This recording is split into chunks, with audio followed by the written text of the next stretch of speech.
Okay, welcome to U.S. History today. It is December 4th, 2024, and today we're going to be talking about the beginnings of the growth of big business in America. And we're going to start by talking about the robber barons slash captains of industry. So let's start with the term robber baron. All right. So in the late 1800s and the early 1900s, we had a group of capitalists, very very rich guys, who were the leaders of various industries. Often these were industries that were extractive in nature. They relied upon extracting natural resources largely for what they did, whether it was making steel, whether it was mining copper, petroleum, etc. Many of these industries were reliant upon extracting things from the ground, from the United States, or taking timber or what have you. And so that was one of the reasons why these guys get this term robber baron applied to them. So a term used to describe business leaders in the late 1800s, early 1900s. The term sort of, as you can kind of sense here, robber baron, doesn't exactly sound like the best thing in the world to be. Yeah. Especially with the word robber in front of it. I mean, maybe you want to be a baron, but you probably don't want to be a robber baron. So it implies that these guys gained their power and fortune by stealing from the public, be it their natural resources, be it just plain and simple money from the public, overcharging for their products, creating markets where their company was the only player in a particular game, be it steel, be it petroleum, be it timber, whatever. Creating monopolistic powers sometimes that basically only helped them. Also, sometimes these guys would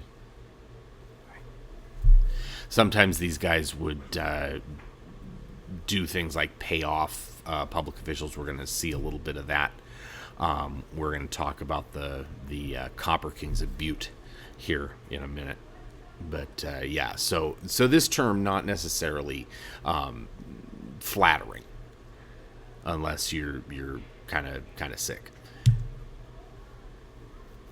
But the other term that's applied to these guys is captain of industry. This sort of implies that these guys were actually serving the nation, serving the people.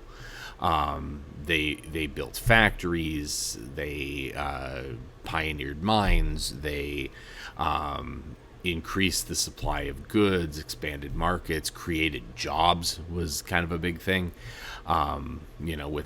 Without these guys, potentially we wouldn't have had people employed doing what they did in the early part of the late 19th century, early 20th century, and that kind of gives us the country we have today.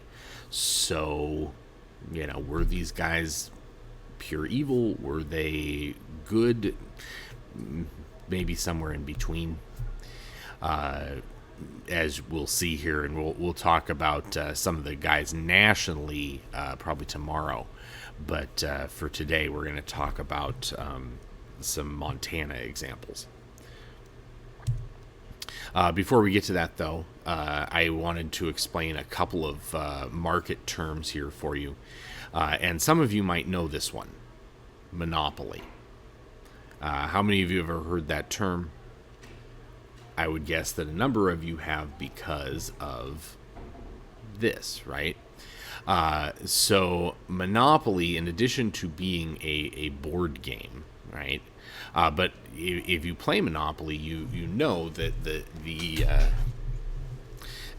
goal of the game is to own as much property as you can own.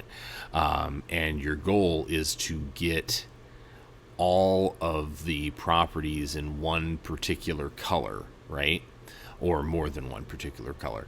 But especially like if you get all of the properties in the blue color, then you get to charge the most rent for landing on those colors.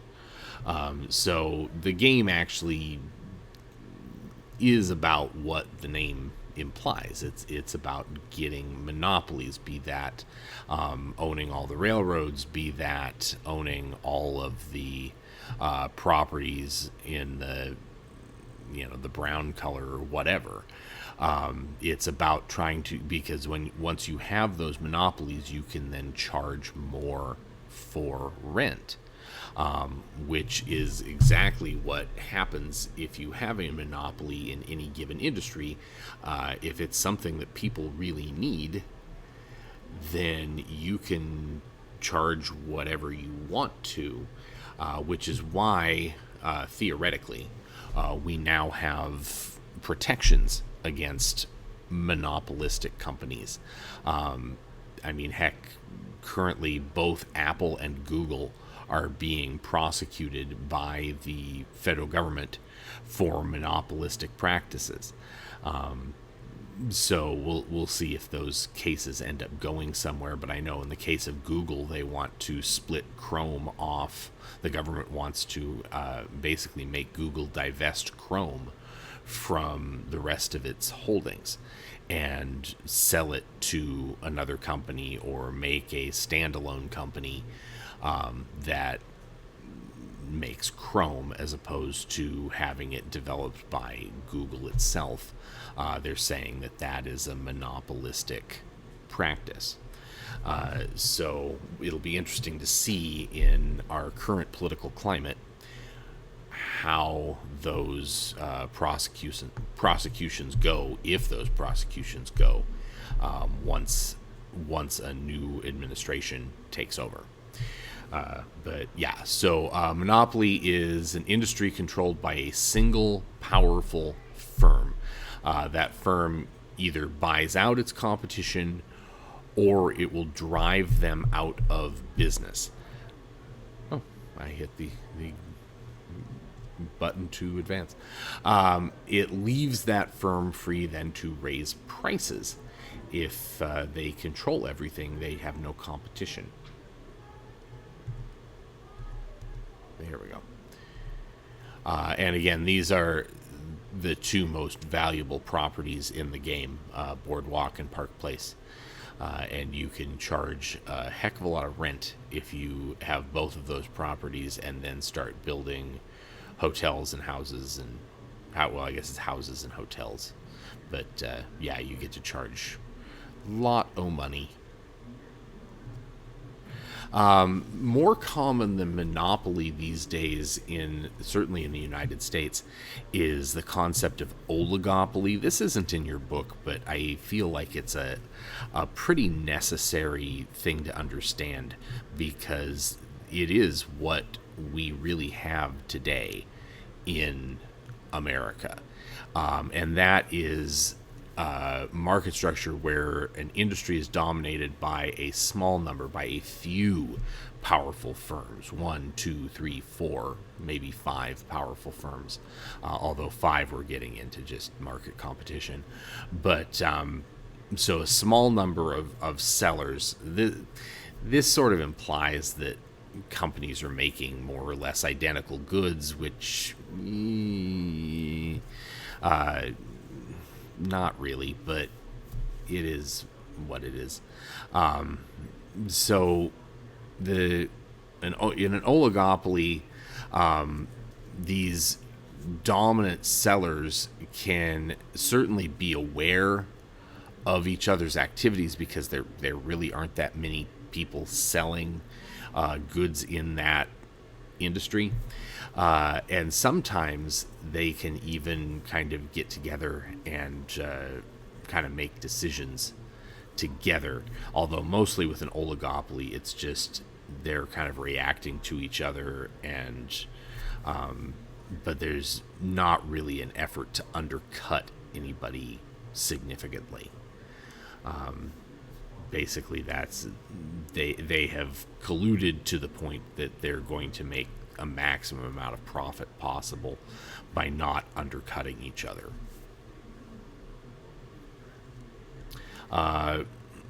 Maybe the best example of this in our modern world would be like our current soft drink industry. And now I know there are a lot of like craft sodas and things like that coming out these days, but for the most part, brands that are available nationally in lots of places, we're talking really two. We're talking Coke, we're talking Pepsi.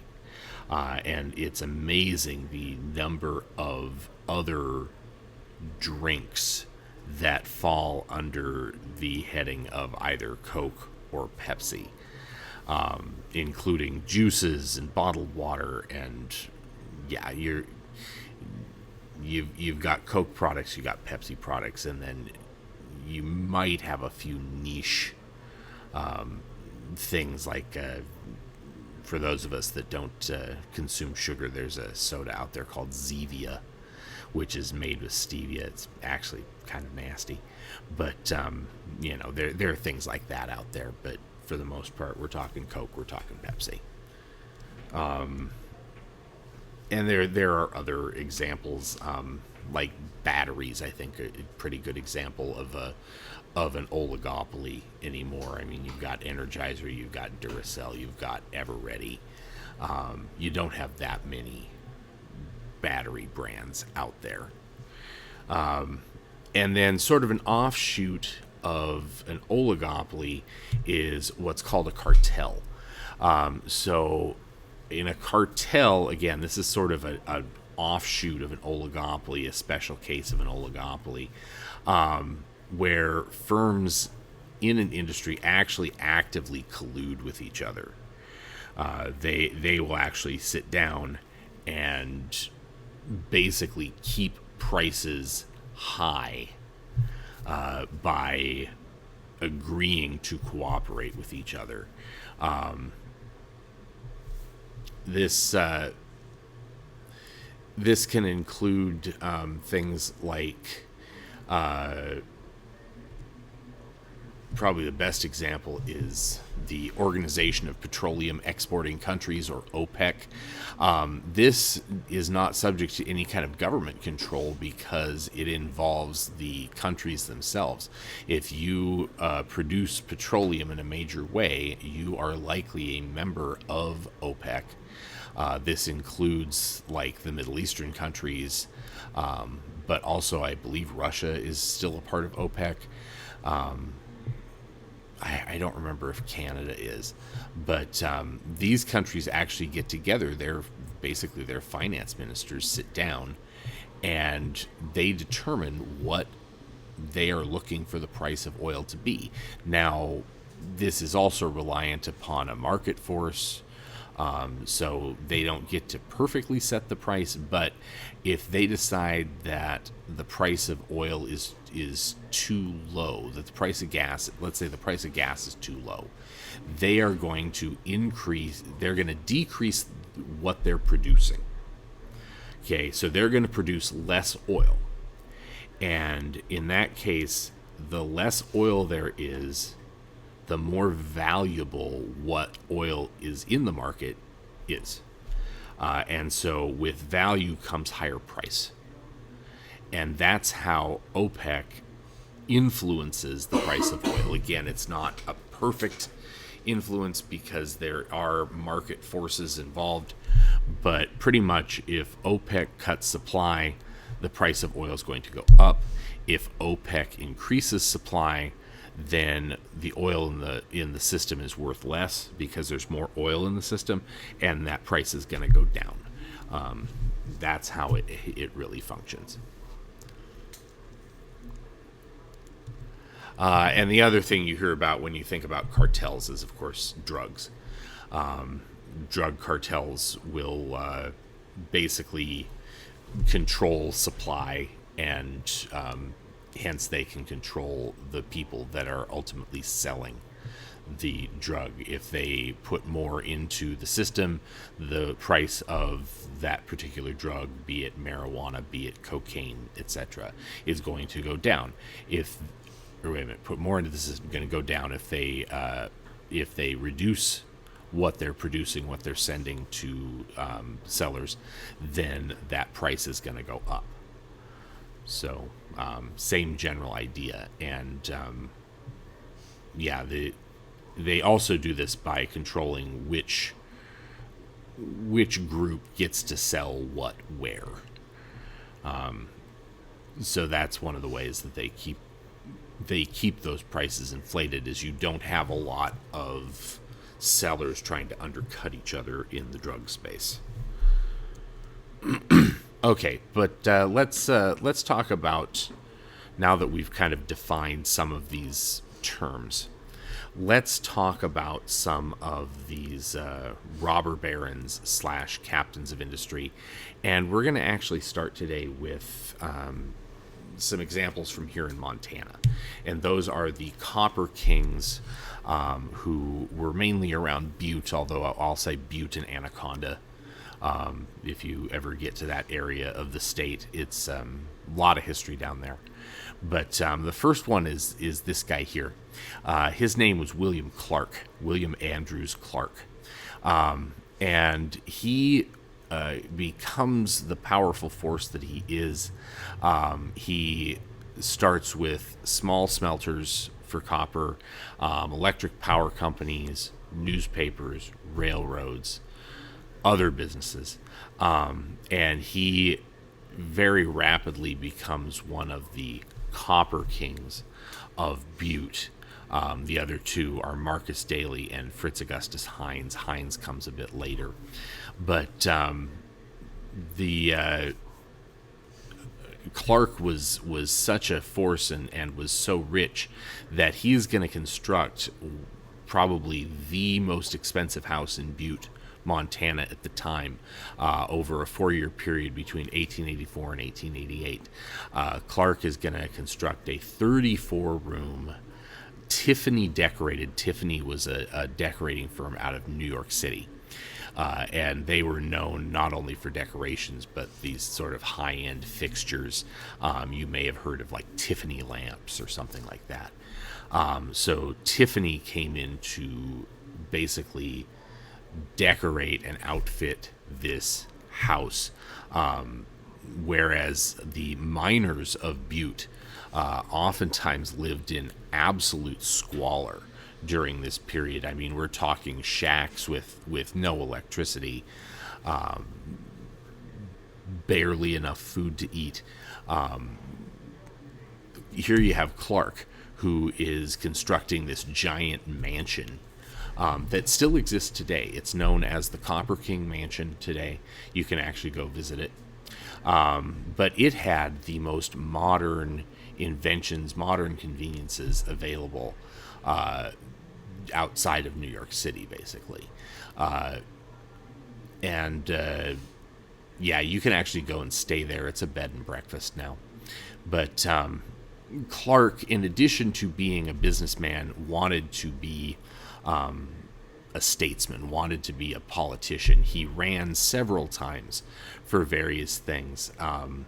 And often he was not tremendously successful for the most part, because he was stymied by one of the other Copper Kings. But he is successful in a couple of political races. I mean, he ran for territorial representative of Congress. He loses that. He runs for actual congressman when Montana becomes a state. He loses that. But where he is successful, he lobbies for Helena to be selected as the capital of the state of Montana. There was a big competition amongst various cities in Montana for which city was going to be our state capital. It couldn't remain in Bannock or Virginia City anymore. It needed to go to a larger city that was not going to end up as basically a ghost town. And so it comes down to Helena and Anaconda. Helena was backed by William Andrews Clark, and Anaconda was backed by Marcus Daly. Daly was the owner of Amalgamated Copper Company, which will eventually become known as, well, it was known as the Anaconda Company, and then it becomes amalgamated, and then eventually it will become the Anaconda Company again. So yeah, the names sort of come around. But yeah, so the this fight for the state capital comes down to Helena versus Anaconda. Anaconda was a town that Daly actually basically built himself. It was there because he put a smelter there, and so it was a company town, and so it was up for being the state capital. And Clark basically threw his support behind the whatever city was going to oppose Anaconda. This also came down to being sort of an Irish versus English, Catholic versus Protestant. Even had some Masonic versus non-Masonic elements to it. And so that sort of played into this as well. Sort of the working class folks often supported Anaconda as the capital because it was seen as a working class city. Helena was seen as more of an upper class city. But ultimately, Helena wins by not that many votes. And it's believed that Clark actually spent, I mean, it was like hundreds of dollars per vote to get Helena the distinction of being the state capital. The other thing that Clark really had a dream, he wanted to be a politician, really wanted to be a statesman. And so after Daly ultimately dies, he will finally achieve his dream of becoming a U.S. Senator. This after he had actually been elected a couple of times, but it was so corrupt that the Senate would not recognize his election. And this is saying something. This is like a group of lepers judging a beauty contest. But basically the Senate said, yeah, this is too corrupt for us. And really that is saying something, because at this point, election to the Senate was pretty darn corrupt. It's not until we actually start directly electing senators that William Clark actually gets legitimately elected to the U.S. Senate. And so he's going to serve one term as a U.S. Senator, and he will retire in the early part of the 20th century. He serves 1901 to 1907. I believe Clark dies in maybe 1900. So he serves one term, and he does not return to Montana. Even though he still had business interests in the state, he is going to take his family. He had remarried a much younger woman, and they are going to move to New York City. Here's a quick quote from Clark. I never bought a man who wasn't for sale. And that was kind of how Clark defended his actions in trying to get elected and other things was, everybody has a price, and I just paid it. Now, he was not universally loved. In fact, he was kind of despised. Here's a quote by the author Mark Twain or his actual name was Samuel Clemens, as I was trying to remember yesterday. But here is what Mark Twain says. He is as rotten a human being as can be found anywhere under the flag. He is a shame on the American nation, and no one who has helped to send him to the Senate who did not know that his proper place was the penitentiary, with a ball and chain on his legs. To my mind, he is the most disgusting creature that the Republic has produced since Tweed's time. That's a reference to Boss Tweed, who was the leader, the boss of Tammany Hall, very, very corrupt political institution in New York City. But he's comparing the things that Clark did to Tammany Hall. But in any case,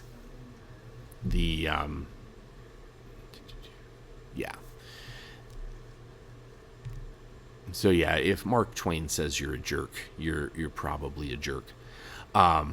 So what ends up happening? So he marries a much younger woman, and he ends up having a couple daughters. This is Clark in his somewhat later days, with his two daughters, and the youngest one, the shorter one there, her name is Huguette.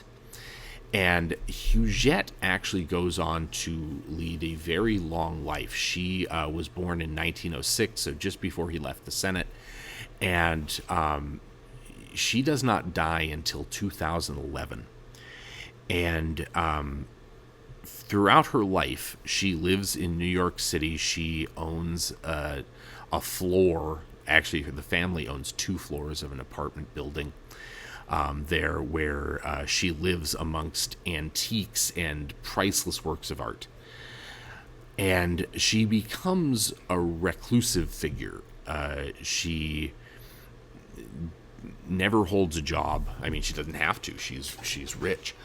And she she owns a property in Connecticut that it said she only visits once.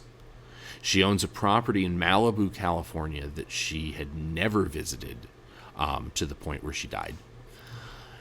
And then also the 2 floors of the apartment building in New York City, one of which was her mother's, and her mother dies before her. But in any case, that was all money that she inherited from her father, William Andrews Clark. And most of Clark's money comes from Montana. Shortly around the time of her death, the governor of the state of Montana writes to her lawyer asking for, hey, when she dies, maybe some of that money could come back to Montana. And he does not get a response. But anyway, she ends up leaving her entire estate to her lawyer, which some people find a little odd. And so they end up fighting in court for quite a long while on that. But in any case, Clark's influence felt into the 21st century thanks to his young daughter, Huguette Clark. Yeah. And then this is Marcus Daly. Daly was the other copper king of the kind of late 1800s. He's going to actually be dead by the time Clark sets foot in the Senate. But Daly basically spent a lot of his time opposing what Clark wanted to do. Daly didn't want to be a politician himself. He had no interest in that. But he just wanted to mess with Clark. And but he creates a company that will go on to be the biggest copper company in the world. Amalgamated Copper, which started out as the Anaconda Company, that will later become, again, the Anaconda Company. The Anaconda Company was certainly the largest employer in the state of Montana up until the early 1980s. They had facilities not only in Butte, but obviously Anaconda, as well as here in Great Falls, well, Black Eagle. You can kind of see the remnants of that facility if you go to the other side of the river. Down by the falls, if you look across the river, you can kind of see where that was, although most of it is very much gone now. But in any case, the Anaconda Company was a huge force in Montana politics, again, into the 1980s.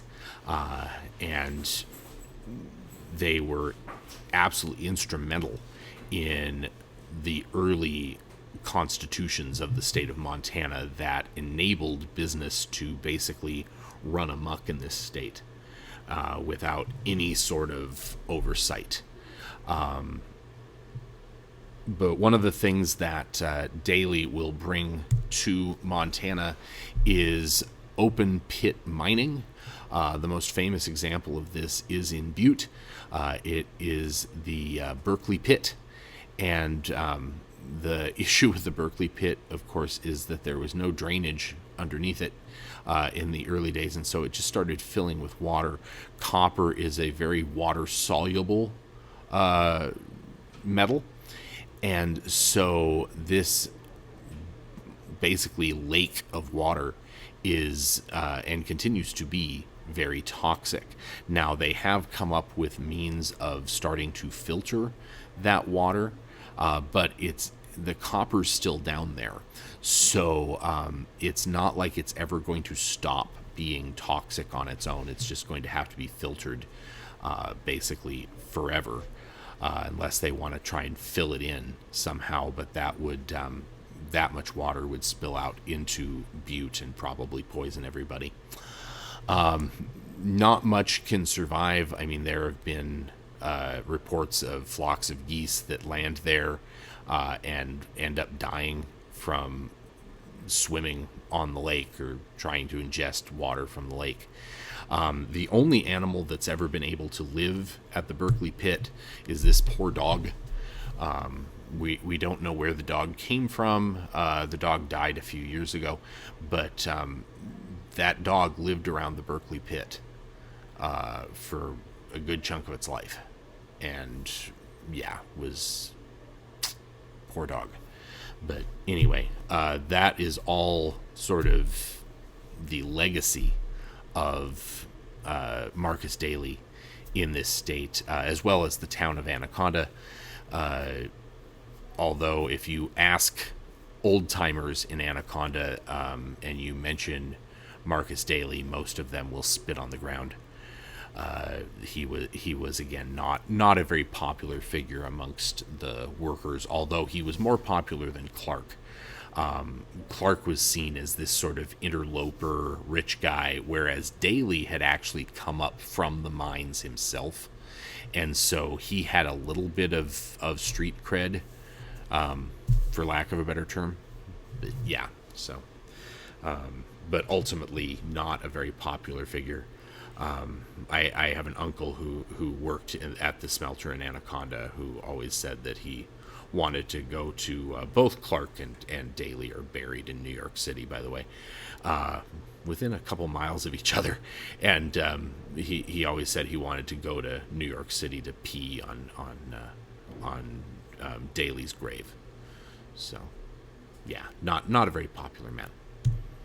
And then the third Copper King, just very briefly, is a guy named Fritz Augustus Hines, F. Augustus Hines. And Hines was another one of these rich guys who kind of came into Montana, made a big stir, and then leaves. He will try and play the copper game on a massive scale, and he will actually end up causing a nationwide financial panic in, was it 1903? No, I think it was 1907. He tries to corner the copper market and fails, and he causes a massive, basically, recession in the United States because of what he did. And he ends up dying of like cirrhosis of the liver. He drinks himself to death. But in any case, by the time he gets there, Clark and Daly, I mean, Daly is heading towards death. Clark is now in politics, and but their companies are still existing, and so Fritz tries to compete with them, and he does so, number one, by trying to attract the best mining talent he can. And he does that by shortening the work hours. Miners typically worked 10-hour shifts. In Heinz's mines, they worked 8. And so he became actually a massive hero to workers in Butte because his workers didn't have to work for as long every day and still got the same pay as workers for the other mines. So miners were trying to go to work for Heinz's company instead of the other guys. He also used some existing laws to basically dig into other companies' mines and take ore out. This was called the Apex Law, that allowed him to basically follow a vein of copper wherever it led, even if that led into another company's mine. And so, of course, how can you tell where a vein of copper is going? He just instructed his miners to go in and start mining underneath other companies' claims. And then when the other company would try and sue him, he had a team of like 30 lawyers, which, I mean, in modern company speak, that would be like having 200 lawyers at your disposal. And he would just tie them up with legal paperwork to the point where his miners would just keep going and keep mining. This led to actual, like, practically wars between Heinz's miners and the miners for companies like Amalgamated. I mean, they had actual battles between the miners. Dynamite, caving in the opposing company's claims, grenades, high-pressure hoses, obviously bats and sticks, guns, I mean, you name it. That fighting was going on in Butte. And really, Heinz didn't face much in the way of legal repercussions for that, because he had basically bought all of the local judges in Butte. He had gotten them elected to the point where the governor is actually going to, at the insistence of other mine companies, he is going to transfer all of the cases against Heinz to courts in Helena, where Heinz will actually start losing. And that's when he agrees to sell his claims to Amalgamated for about $12 million, which was a lot of money back then. And then again in 1907, he will try and corner the copper market on Wall Street, and he will fail, and that will kick off the Panic of 1907. So we're going to stop there for today. I will put, in post-production, I will put your reflection topic up on the screen. But yeah, so please put that in your reflection document that you started for this unit about big business and westward expansion. Please put that in that document. So that should be, I think, maybe your second, maybe third reflection in that document.